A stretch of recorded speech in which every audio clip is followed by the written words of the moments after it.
the crystalline communication array aboard the Zilithian research vessel, Gentle Current, sparked and hissed as emergency power flooded its circuits. Dr. Vexani pressed her four-fingered hands against the smooth control surface, her pale blue skin glistening with fear sweat as the ship shuddered around her. "Status report," she called out to her research team, though her voice carried little of the authority she usually commanded. The Gentle Current had been conducting mineral surveys in the Outer Rim territories when the pirates appeared. "Hull breach in sections 7 through 12, reported her assistant, Coltar, his normally steady voice cracking with panic. "Atmosphere venting. The Ravager ships have us completely surrounded." Through the viewport, Vexani could see them, 5 massive vessels bristling with weapons, their hulls painted in the blood-red markings of the Scarith Dominion. These weren't ordinary pirates. The Scarith were known throughout the galaxy as merciless raiders who took what they wanted and left nothing behind but empty shells floating in space. The lead Scarith ship was easily 10 times the size of their research vessel. Its weapons were already charging, casting an ominous glow across the Gentle Current's hull. Vexani had studied the Dominion's methods in her xenosociology courses. They would board the ship, take everything of value, including the crew for their slave markets, then destroy what remained. Dr. Vexani, her communications officer, a young Talaxian named Wren, spoke up from her station. "I'm detecting incoming transmission from the lead Ravager." "Put it through," Vexani said, straightening her shoulders despite the terror clawing at her chest. The main screen flickered to life, revealing the scarred face of a Scarith commander. His reptilian features were twisted into what passed for a smile among his species, showing rows of razor-sharp teeth. Behind him, Vexani could see the bridge of his warship, dark metal surfaces adorned with the bones and trophies of previous conquests.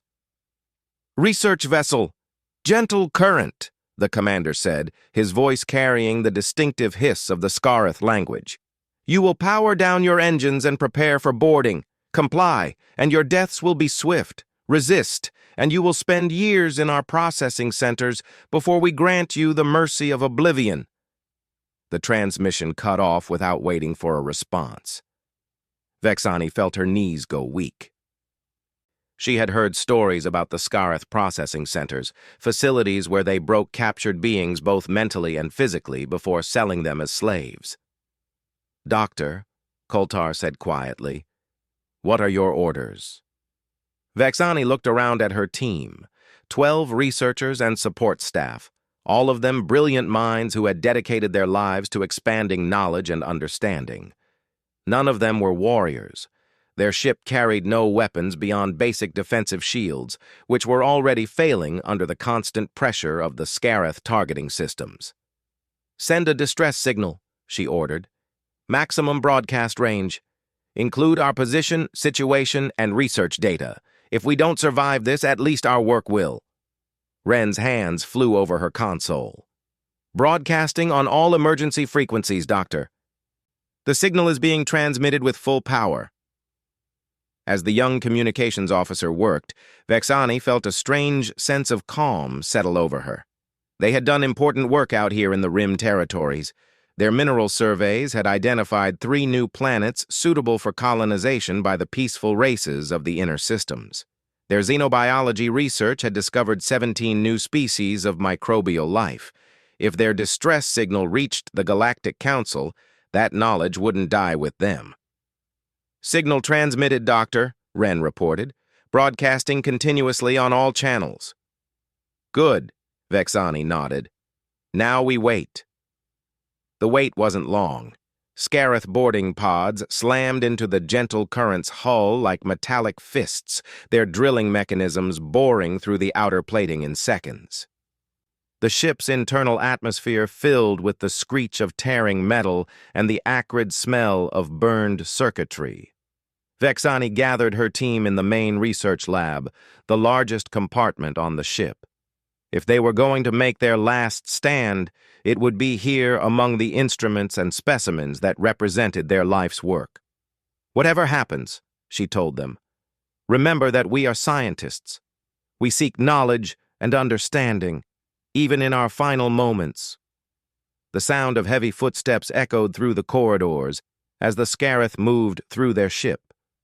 Vexani heard doors being torn open, equipment being smashed, and the occasional grunt of satisfaction as the raiders found something valuable. Then the lab door exploded inward, and the Scarith poured through. The lead raider was massive even by Scarith standards, standing nearly 3 meters tall with arms like tree trunks. His armor was covered in scars and dents, each one a testament to countless battles. Behind him came 6 more Scarith warriors, all armed with energy weapons and neural disruptors. "So," the lead raider rumbled, his voice like grinding stone, "these are the soft ones who thought they could explore our territory." He gestured with one clawed hand, and his warriors began smashing the research equipment. Delicate instruments that had taken years to build were reduced to sparking wreckage in seconds. Vexani watched helplessly as decades of accumulated knowledge was destroyed. The specimen containers were next, carefully preserved samples from dozens of worlds, each one unique and irreplaceable. "Please," she said, stepping forward despite her fear. "The research data we've collected could benefit all species. The minerals we've found, the life forms we've documented." The lead raider's backhand sent her flying across the room. She hit the far wall hard enough to crack the metal plating, her vision going white with pain. "The only thing that benefits us," the raider said, advancing on her, "is the price your soft flesh will bring in the slave markets." As consciousness faded, Vexani's last thought was about the distress signal still broadcasting from their damaged communications array. She hoped someone out there was listening, someone who cared about the work they had done, the knowledge they had gathered, someone who might remember them. Far from the scene of destruction, racing through the void between stars, the gentle current's distress signal spread across the galaxy. It bounced off communication satellites, was amplified by relay stations, and echoed through the quantum foam that connected all civilized worlds. Most of the advanced races that received it filed it away with the thousands of other distress calls that came in daily from the dangerous Rim territories. The Galactic Council noted the incident, but took no immediate action. By the time any of their peacekeeping forces could respond, it would be far too late. But the signal didn't just reach the civilized worlds of the inner systems.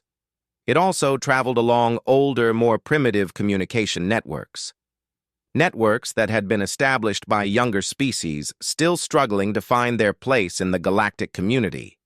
In a small monitoring station on the 3rd moon of a yellow star, a human technician named Sarah Chen was finishing her shift when the alien distress signal came through her receivers. The automatic translation protocols were still processing the message when she realized what she was looking at. "Holy shit," she whispered, her coffee growing cold as she read the details. "Research vessel under attack by pirates. Crew in immediate danger, requesting assistance from any available forces." Sarah had been monitoring deep space communications for 3 years, ever since humanity had finally cracked faster-than-light communication technology. In all that time, she had never received a genuine alien distress call. Her hands shook as she reached for the red phone that connected directly to Earth Defense Command. "Command, this is Monitoring Station 7, she said when the line connected. "I'm receiving an alien distress signal. Repeat, we have first contact with an alien distress signal." The voice on the other end was crisp and professional. "Copy that. Station 7. Are you certain this is genuine alien communication?" Sarah looked at her screens again, watching as the translation protocols revealed more details about the attacking force. Something called the Scarith Dominion, pirates who were apparently well known for their brutality. "Confirmed, Command, and they're in serious trouble." There was a pause on the line. Then, "Stand by, Station 7. Patching you through to Admiral Harrison." Sarah had never spoken directly to the Admiral before, but she had heard stories. Rebecca Harrison was one of the architects of humanity's first interstellar fleet, a woman who had earned her rank fighting off alien raiders in the outer colonies. "Station 7, this is Admiral Harrison," came the familiar voice that Sarah had heard in countless news broadcasts. "I need you to give me everything you have on this signal." As Sarah transmitted the data, she couldn't help but feel excited despite the dire circumstances. This was it, humanity's first real contact with alien civilization. They were finally going to take their place among the stars. She had no idea that in responding to this distress call, humanity was about to announce themselves to the galaxy as something far more dangerous than anyone had imagined. The universe was about to discover why Earth was classified as a Class 2 death world, and why its inhabitants had earned a reputation that would soon spread fear across 1,000 star systems. The wrong SOS had reached the Deathworlders, and chaos was about to follow. Admiral Rebecca Harrison stood in the command center of the UES Retribution, her weathered hands gripping the railing as she watched the tactical display update with real-time data from the alien distress signal. Around her, the bridge buzzed with controlled activity as her crew prepared for humanity's first official contact with alien civilization. "Status report, Commander," she said to her executive officer, a tall man named David Kim, who had served with her for over a decade. "We've got 12 ships ready for immediate deployment," Kim reported, consulting his tablet.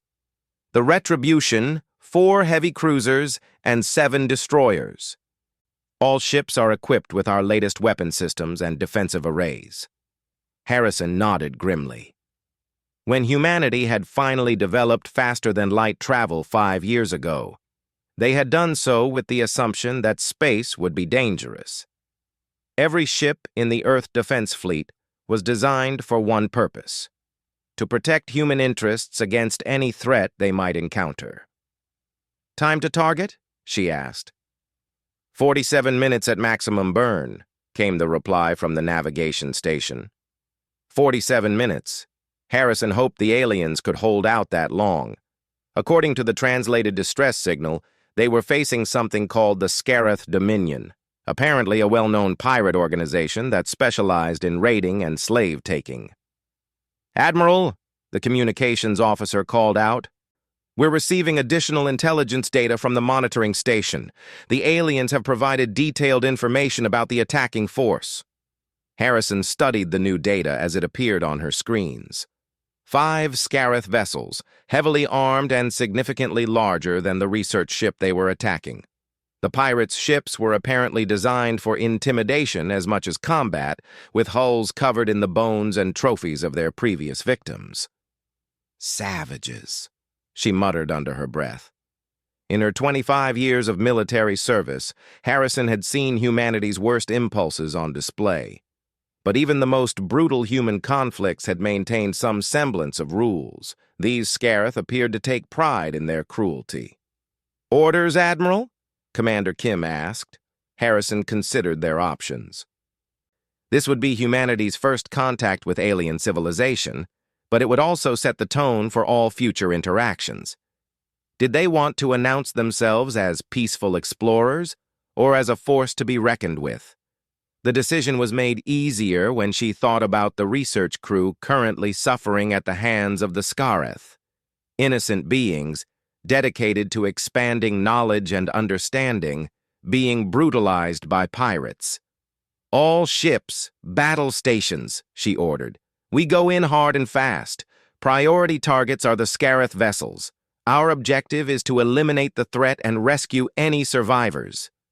The Retribution shuddered as its massive engines engaged, pushing the ship toward the coordinates of the alien distress signal. Around them, the rest of the task force formed up in attack formation, their sleek hulls bristling with weapons that had been designed to fight wars among the stars. In the monitoring station, Sarah Chen watched her instruments as the human fleet approached the battle zone. The alien distress signal was still broadcasting, which meant at least some of the research vessel's systems were still functional. "Admiral," she transmitted, I'm still receiving the distress signal. The alien ship appears to be intact, but I'm also detecting massive energy signatures from the attacking vessels. Harrison's voice crackled back through the speakers. Copy that, Station 7. We'll handle it from here. As the human fleet dropped out of faster-than-light travel at the edge of the system, Harrison got her first look at alien technology in action. The Scarith ships were indeed massive. Their dark hulls covered in what appeared to be actual bone and metal trophies. They dwarfed the small research vessel, which looked like a toy in comparison. "My God," Commander Kim breathed, studying the tactical display. "Those things are huge." "Size isn't everything," Harrison replied, though privately she had to admit the Scarith ships were impressive. "Weapons. Give me a full scan of their defensive capabilities." The weapons officer, a young woman named Lieutenant Torres, worked quickly at her console. "Admiral, I'm reading energy shields, but they appear to be several generations behind our own technology. Their weapons are powerful but crude, designed for intimidation rather than precision." Harrison smiled grimly. Humanity had learned to fight wars with limited resources against equally desperate enemies. Every human weapon was designed for maximum efficiency and devastating effect. These Scarith might be larger and more numerous, but they clearly hadn't faced opponents who fought as dirty as humans did. "All ships, this is Admiral Harrison," she announced over the fleet communication channel. "We are about to make first contact with alien civilization. Let's make sure it's memorable. Target the largest Scarith vessel and prepare to demonstrate why Earth is a death world." The human ships spread out in a formation that would have been familiar to any military historian. A classic wolf-pack attack pattern designed to maximize damage while minimizing return fire.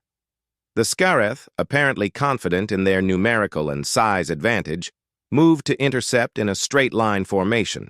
It was a mistake they would not live to regret.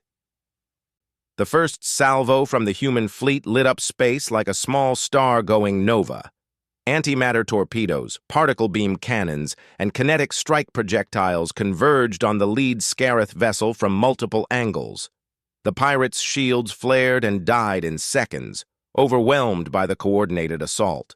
The massive raider ship broke apart like a toy struck by a hammer, its hull venting atmosphere and debris into space. The secondary explosions from its ammunition stores created a brief artificial sun that outshone the local star. On the bridge of the second Scarith vessel, Commander Scarex watched in stunned disbelief as his flagship simply ceased to exist. In 30 years of raiding across the galaxy, he had never seen anything like it.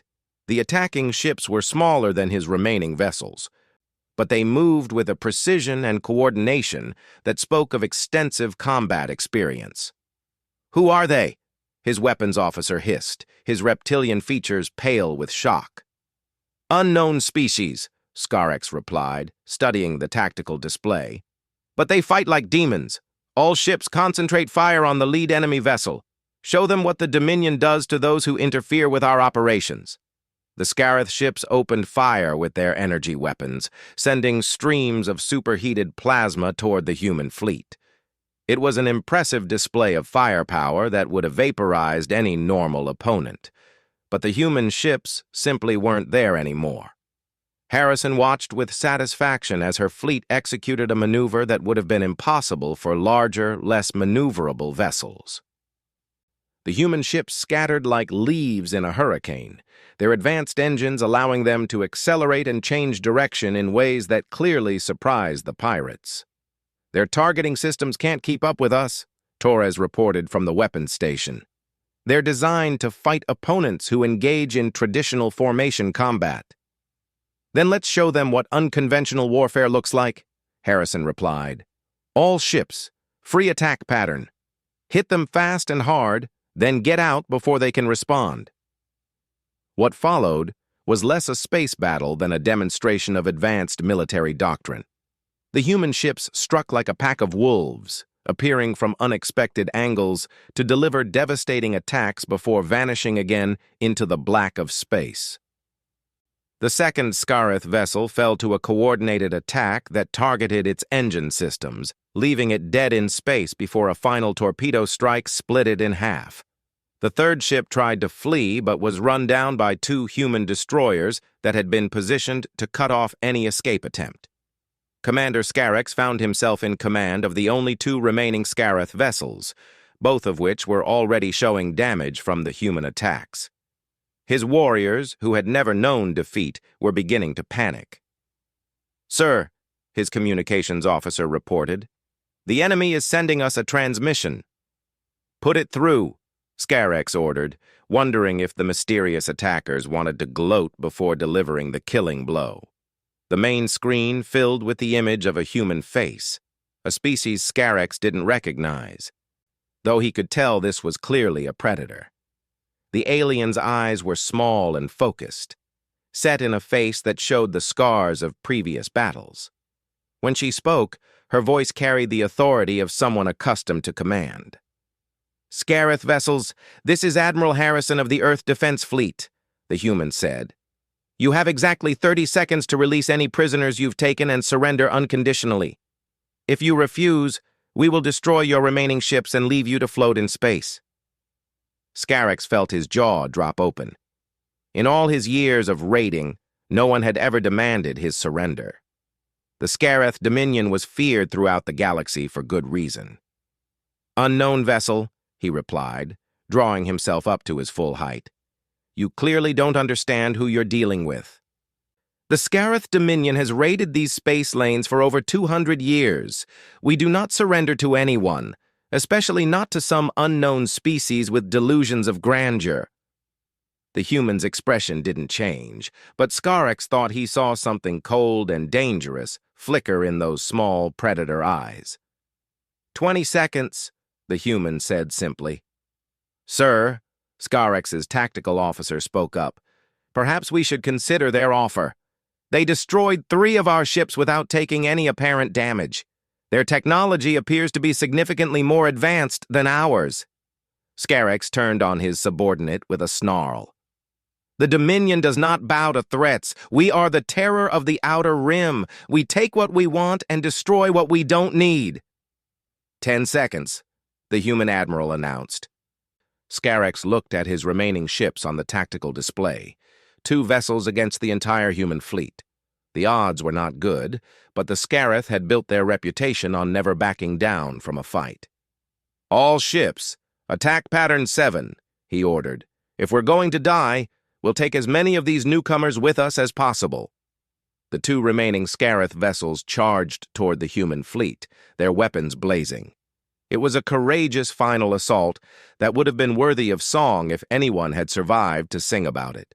The human ships met them head-on, but this time there was no complex maneuvering, no sophisticated tactics. Harrison had apparently decided that subtlety was no longer necessary. The concentrated firepower of 12 human warships converged on the charging Scareth vessels like the wrath of an angry god. The pirates' ships simply evaporated under the assault. Their hulls turned to vapor in milliseconds. When the energy signatures finally faded, there was nothing left of the Scareth Dominion's raiding party except scattered debris and the fading radiation signatures of their destroyed vessels. "All targets eliminated," Commander Kim reported. "No human casualties." Harrison nodded, but her attention was already focused on the alien research vessel. According to their scans, there were still life signs aboard, though the ship was badly damaged. "Send a rescue team to the alien vessel," she ordered, "and prepare our medical bay for non-human casualties. Let's see if we can save some of the people we came here to help." As the human rescue teams prepared to board the alien ship, Harrison couldn't help but wonder about the consequences of their actions. Humanity had just announced their presence to the galaxy in the most dramatic way possible, by completely destroying a pirate fleet that had apparently been terrorizing this region of space for centuries. She had no way of knowing that news of the battle was already spreading across the galaxy at the speed of light, carried by automated monitoring stations and communication relays. The footage of human ships effortlessly destroying the feared Scareth Dominion was being analyzed by military experts and government officials on 1,000 different worlds. Humanity had wanted to make first contact. Instead, they had just declared war on every pirate, raider, and criminal organization in the galaxy. Dr. Vexani woke up in what she initially thought was another hallucination. The medical bay around her was unlike anything in her experience. Clean white surfaces, soft lighting that didn't hurt her eyes, and strange equipment that hummed quietly as it worked to heal her injuries. But it was the alien standing beside her bed that truly convinced her she wasn't dreaming. The being was bipedal, roughly her own size but built more solidly. Its skin was a pale pink-brown color, and its face featured small predator eyes set above a prominent nose and mouth. When it spoke, its voice was surprisingly gentle. "Don't try to move too quickly," the alien said, and Vexani was amazed to discover she could understand it perfectly. "You've suffered some serious injuries, but our medical systems have repaired most of the damage." "Who are you?" Vexani managed to ask, her voice hoarse from screaming during the Scarith interrogation. "I'm Dr. Sarah Martinez," the alien replied. "I'm the chief medical officer aboard the UES Retribution. We're humans, from a planet called Earth. We received your distress signal and came to help."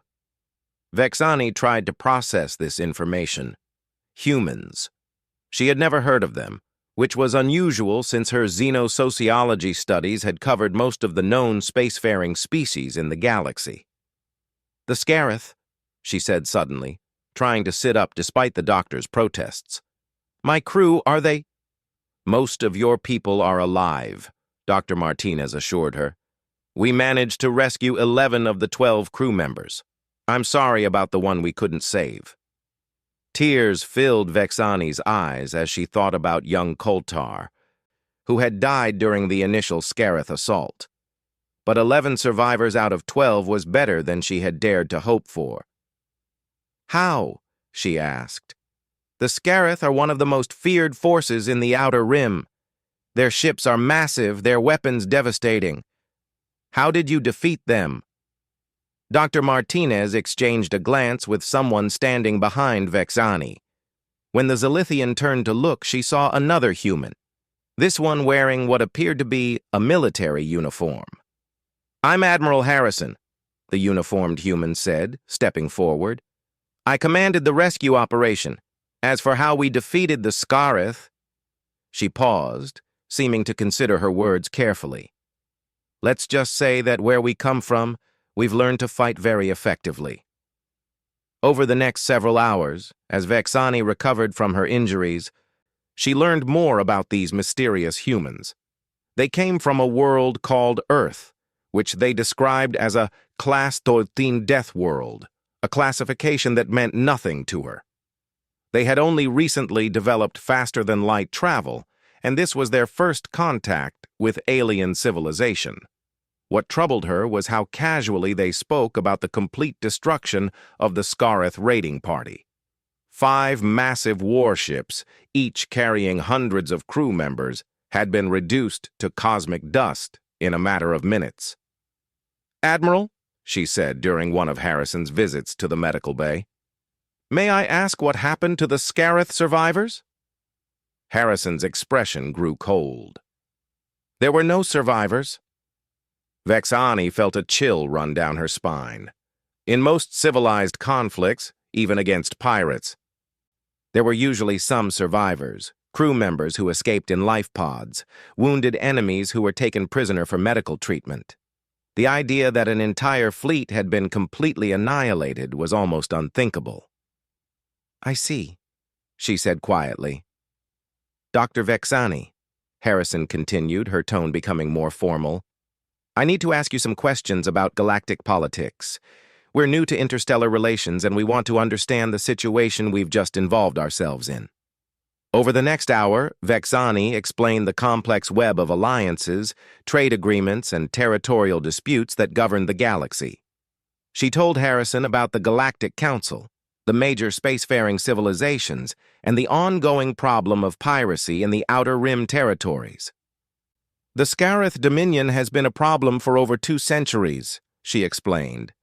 They operate from hidden bases in the Outer Rim, raiding trade ships and research vessels like ours. The Galactic Council has tried to eliminate them many times, but their ships are fast and their bases well hidden. We're fast, Harrison corrected. And I suspect their bases won't stay hidden for long. Something in the Admiral's tone made Vexani nervous. Admiral, what exactly are you planning? Harrison smiled, but it wasn't a reassuring expression. Dr. Vexani, your distress signal didn't just reach us.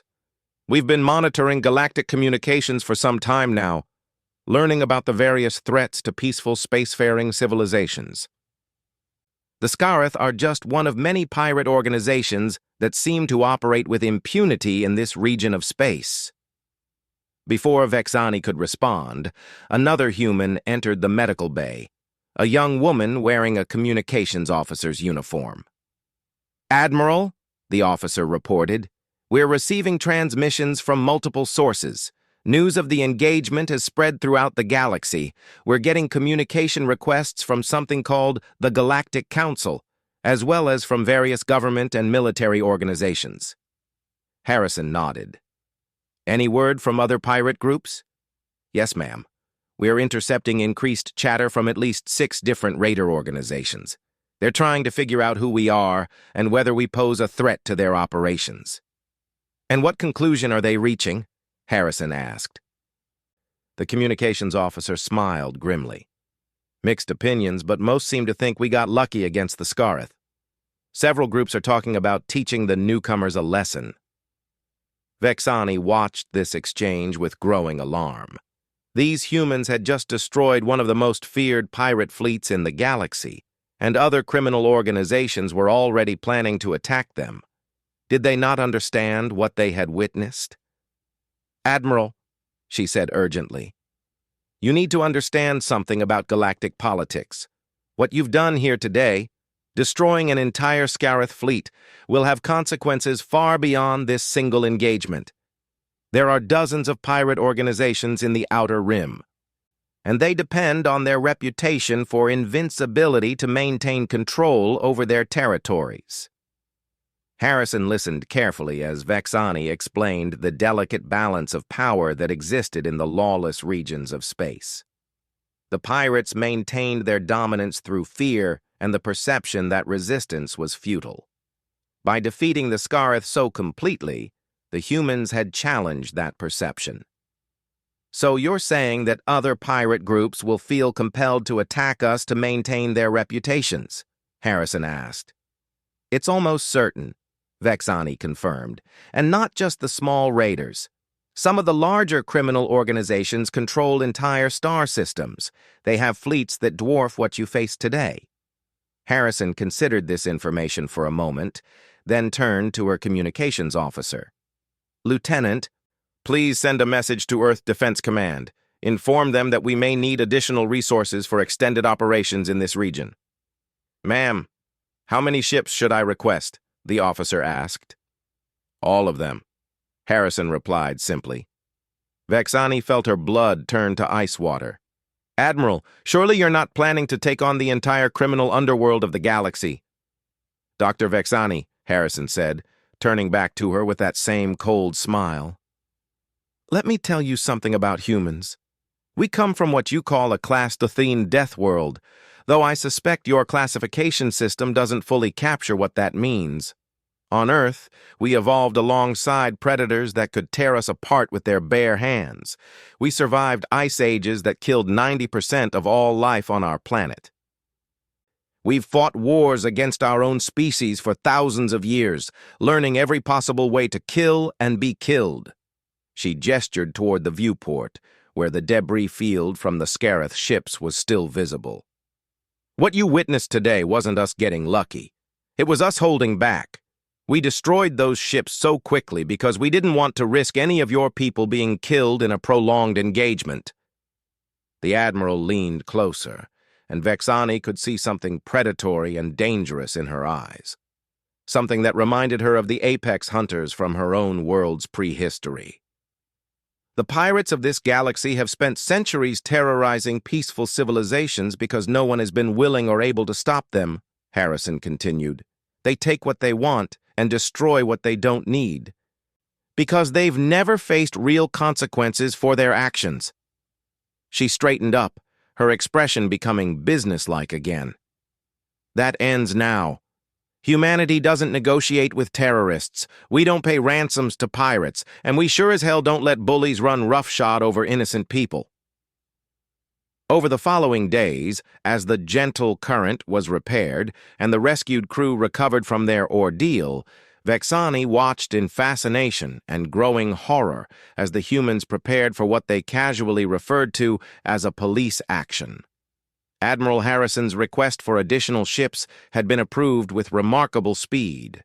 According to the communications Vexani was allowed to monitor, Earth was deploying its entire interstellar fleet, over 300 ships ranging from massive dreadnoughts to swift patrol craft. But it wasn't just the size of the human response that amazed her, it was the efficiency with which they gathered intelligence on their targets.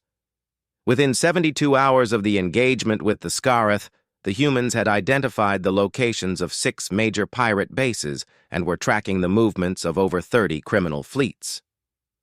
"How are you doing this?" Vexani asked Dr. Martinez during one of her medical checkups. "Intelligence gathering on this scale should take months or years." The human doctor smiled. "Dr. Vexani, your people have been studying these pirates for centuries, building up detailed databases of their operations, ship signatures, and base locations. The problem is that no one has been willing to act on that information because the pirates were considered too dangerous to confront directly." Vexani felt a sinking sensation in her stomach. "You accessed the Galactic Council's classified databases." "We asked nicely," Dr. Martinez replied. "And when that didn't work, we asked less nicely." The Council was surprisingly cooperative once Admiral Harrison explained that we were going to solve their pirate problem with or without their help. That evening, Vexani was allowed to attend a briefing in the Retribution's main conference room.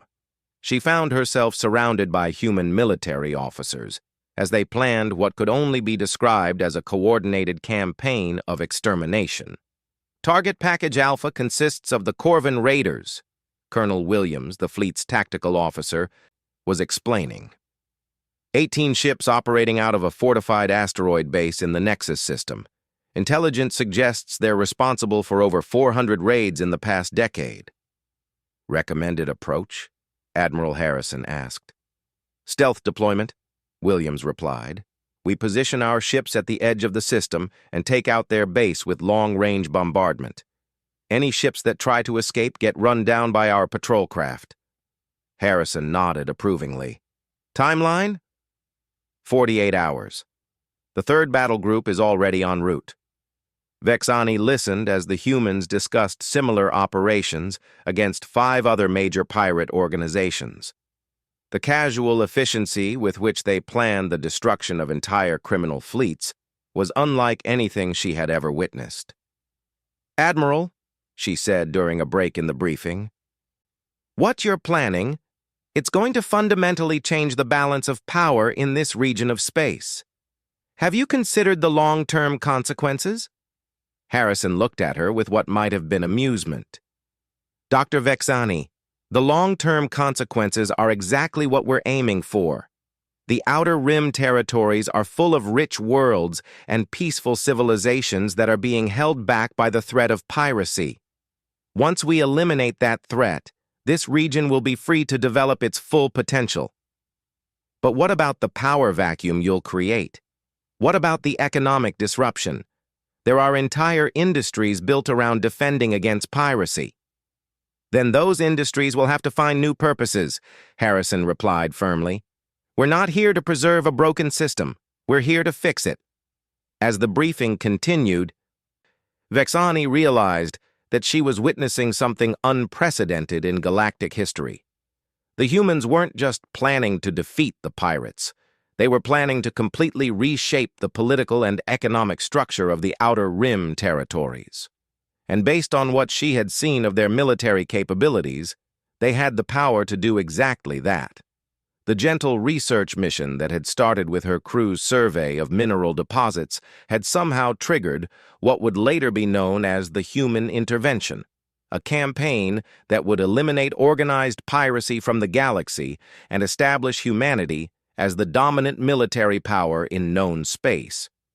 All because the wrong SOS signal had reached the Deathworlders. As Vexani looked around the conference room at the human officers planning their next operations, she couldn't help but wonder if the galaxy was ready for what was about to happen. Based on the casual confidence with which these predators discussed the elimination of threats that had terrorized space for centuries, she was fairly certain the answer was no.